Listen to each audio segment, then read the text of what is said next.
I talked yesterday about my mate who was a national sales guy for an American company made redundant. No? Okay, so Nick Laird, a good pal of mine, very, very bright guy. He was national sales director for an American company. And when I was doing working the utility warehouse part-time, and I had certain activities, and Nick said, well, Pete, he said, how do you monitor your activity? How do you work out what your goals are? And I said, well, yeah, I sort of try and hit so many a week and try and speak to so many people. And he says, yeah, but what's your bigger goal? I said, well, I don't know, I'd like to make enough money to... He said, but that's not a goal.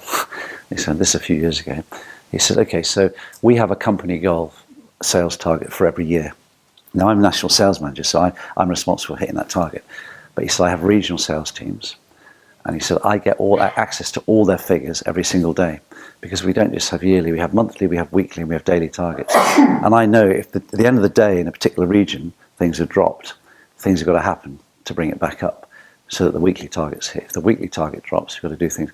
He said, so it's actually, with the sales teams, it's almost all down to the number of leads and down to the number of phone calls they have to make or the number of contacts they've got to make. He said that will drive the conversions, which will drive the profit, which will keep my numbers intact. Now, he was made redundant in the end because they reshaped it.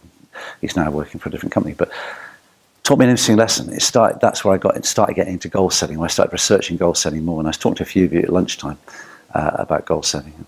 And I showed a few of you a photo last night of my kids sitting down at the table on Sunday morning doing their goal setting for the month, my 11-year-olds. And so goal setting is the biggest thing that will change your life.